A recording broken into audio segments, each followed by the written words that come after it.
Welcome, welcome everyone. Welcome to the 77th World Health Assembly side event, leveraging patient organizations as key partners in the delivery of universal health coverage. So today we'll talk about agency, and we'll talk about the specific role that patient organizations play in the delivery of universal health coverage, but universal health coverage that mirrors the needs and preferences of the people and the communities that they represent. We'll also talk about collaboration and how this is the only viable way for us to build resilient health systems. So with that, we would like to very briefly invite our wonderful panelists to introduce themselves. Hi everyone, I'm Lara Bloom and I'm the President and CEO of the Ehlers-Danlos Society and the Vice Chair of IAPO, and I also hold a Professor of Practice appointment at Penn State College of Medicine in Patient Engagement and Global. And now, if we talk about social participation itself, Lara, and when we talk about it, we talk about people, communities, and civil society. But how does the patient movement fit into these categories? So I think it interweaves into everything, you know. So I've been working in this space now for 15 years, and when I started, I was just a patient. And I say that because, you know, we're so much more than just patients, and I'm so grateful that the language is moving away from it being patient engagement, patient expert, and it's much more the lived experience, and I think that's so essential. I come from the rare disease world, and so often it's one person who is out there in the trenches building organizations and bringing people together when either them or someone close to them, a child, is maybe one of the only people impacted by that disease in the world, and they have to find everything around them and build everything around them. And someone who may have had a career or a very different experience, that becomes their world, and they become experts in that. And I think that, you know, the rare disease space is a great platform to look at of how that's worked and how the I transforms into the we, and you bring your story, but then very quickly you start representing the story and the voice of so many, and that comes with such strength, and that can have such a huge impact on getting to a point of universal health coverage. And without it, I think you're missing the narrative, you're missing the why.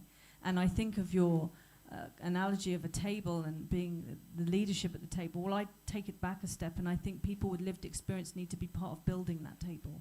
We need to be conceptualizing the why, the how, and then thinking about who will be around that table, because it starts with us. And it's more than that, just that narrative of when you're in front of a doctor and living through your health condition. It's your life as a professional, as in education, as a student, as a partner, as a friend, as a child. And all of that comes with experience that is essential to give the why. Otherwise, people are just making decisions on your behalf. And up until this point, it's been tokenistic. It's been a tick box. It's been something that was done, started really in the pharma world, where it was just something that you brought people that had lived with the experience into the end and say, do you agree with this? And, oh, we've ticked our box. Very good. Now we can move on. And it's progressing in the industry. You know, you now see that people with lived experience are brought on at the beginning. It's not quite there yet. Most times, people with lived experience don't get any pay for what they're doing. And I would say when people are trying to build a team of experts, they are seen as equal stakeholders. And we have some time to go before we get to that point. But I would just kind of leave you with that notion of we are so much more than patients. We are experts, and our expertise have just come from living through an experience. And without that, you miss the why, you miss the how, you miss the narrative, and the whole purpose of everything that we're doing. Talking about action, Lara, how we can catalyze the global patient movement and create conditions that can accelerate the inclusion of patients in health decision-making and really advance universal health coverage. So I think it needs to come together much more and become streamlined. And a couple of years ago at the Patient Engagement Open Forum run by The Synergist and PFMD, there was all of this great conversation coming together, and we realized that a movement was starting. And a lot of people came together, and over the past year, Amanda has been leading this patient movement catalyst, which is focused on 3 pillars, which is about capability, positioning, and funding. And I'd like to kind of say this is a very embryonic concept, and I invite people to get in touch with us and get involved, because we want this to be truly collaborative, truly global, bringing in as many different experiences as possible. Because, you know, we've talked about education, and I think education is a huge piece of it. Medical students, I have the joy of lecturing to medical students, and I ask them the question, you know, what does patience mean to you? And sometimes they turn around and say data, and I realize how far we have left to go. And you think that we've come some way, but actually it's quite painful how bad things are.